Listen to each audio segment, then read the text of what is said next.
जादू टोना जैसी चीजें खतरनाक है, लेकिन जब उनका प्रयोग एक बहू के हाथों होता है तो वो कितनी मजेदार हो जाती है। खुद देखिए। रामगढ़ गांव में सुधा रहती थी। सुधा की सास उससे बड़ा काम कराती, तो पति ऐसा जो ना कभी घुमाने ले जाता और ना ही कभी कोई तोहफा लाता। बेचारी इस बात से हमेशा दुखी रहती, लेकिन एक दिन उसकी जिंदगी बदल जाती है।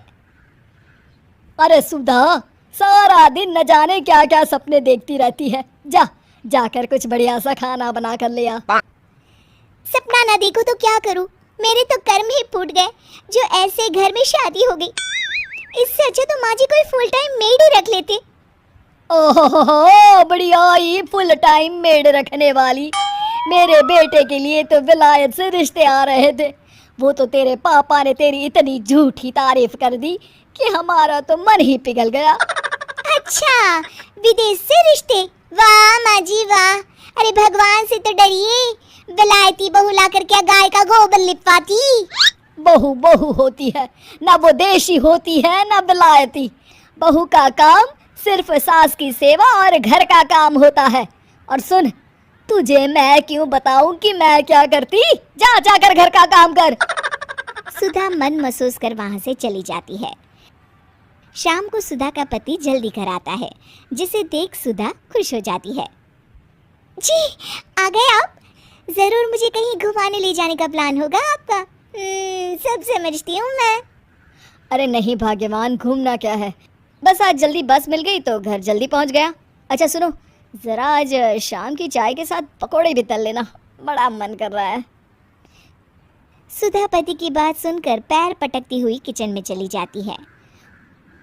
वो काम करते करते खिड़की के बाहर देखती है कि तभी उसे एक चमकीली सी कॉपी दिखाई देती है। वो खिड़की से उस कॉपी को उठा लेती है और उसे खोल कर देखती है, तो उसमें सुनहरे अक्षरों में लिखा होता है, जादुई किताब, इस पर जो लिखो वो सच होता है। सुधा उस किताब को देखकर खुश हो जाती है और जल्दी से पास रखी पेंसिल उठाकर उसमें लिख देती है, मेरी सास सारा काम कर दे। तभी उसकी सास किचन में आ जाती है और कहती है, अरे बहू, सारा दिन लगी रहती है काम में, अब जाकर आराम कर ले। मैं तेरे लिए चाय और गर्मा गर्म पकोड़े लेकर आती हूँ। सुधा ये देखकर हैरान हो जाती है और कॉपी लेकर कमरे में आ जाती है। तभी वो देखती है कि उसका पति आराम से बैठकर किताब पढ़ रहा होता है। सुधा झट से कॉपी निकालकर उसमें लिखती है, मेरा पति मुझे घुमाने ले जाए। बस फिर क्या था, सुधा का पति किताब बगल में रख देता है और उससे कहता है, बहुत दिन हो गए हम कहीं घूमने नहीं गए ना, चलो कल मैं ऑफिस से छुट्टी ले लेता हूँ। सुधा ये सुनकर खुश हो जाती है कि तभी उसकी सास हाथ में चाय और पकोड़े लेकर खड़ी हो जाती है। चलो बहू, कुछ खा लो। अरे किस्मत वाले हैं हम जो हमें तू मिली, वरना मेरे बेटे की शादी कहीं तय ही नहीं हो रही थी। कोई लड़की इस घर में शादी नहीं करना चाहती थी। ले बहू, खा ले। अब तो सुधा की बल्ले बल्ले हो गई थी। सुधा की सास और पति बस उसके इशारों पर घूमते। एक दिन सुधा को सास का हार पसंद आ जाता है। वो सास से कहती है, माँ जी कितना खूबसूरत हार है, क्या ये हार आप मुझे दे देंगी? ओए होए, बढ़िया ही मुझे दे देगी? अरे तेरी माँ ने दिया है ना मुझे, जो मैं तुझे दे दूँ? मैं अपने एक भी गहने तुझे कभी नहीं दूंगी।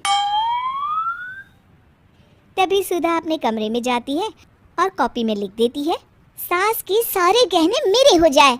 अब क्या था, थोड़ी ही देर में सास एक संदूक लेकर उसके कमरे में आ जाती है। बहू ये ले। ये क्या है माँ जी? बेटा ये मेरे गहने हैं, अब मुझ बुढ़िया पर तो ये अच्छे नहीं लगते। तेरी तो उम्र है पहनने उड़ने की, ये ले गहने तू ही रख ले। तभी सुधा की नज़र उस हार पर पड़ती है जो सासू माँ ने पहना है। और माँ जी ये हार जो आपके गले पर है? सास हार उतारते हुए कहती है, हाँ बहू ये भी ले ले। फिर कान की टापस उतारते हुए कहती है, ये ले बेटा, तू ये भी ले ले। फिर एक एक कर वो अपने सारे पहने हुए गहने उतारने लगती है। ये भी ले ले बहू, ये भी ले ले। सुधा तो खुशी के मारे बौखला जाती है। हाँ हाँ, लाइए लाइए, लाइए लाइए। तभी सुधा का पति उसके पीछे आकर खड़ा हो जाता है और जोर से चिल्लाता है। अरे सुधा, क्या हुआ? क्या लाइए लाइए कर रही हो? अरे जरा कढ़ाई में तो देख लो, सारे के सारे पकोड़े जल गए। तभी सुधा की सास भी उसके सामने आ जाती है।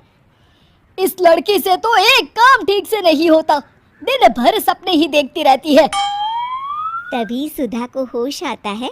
वो खिड़की के बाहर देखती है जहां उसे कुछ दिखाई नहीं देता। दरअसल जादुई वादुई कुछ नहीं था, वो सिर्फ एक काल्पनिक सपना था जो सुधा अपनी जिंदगी से तंग आकर देख रही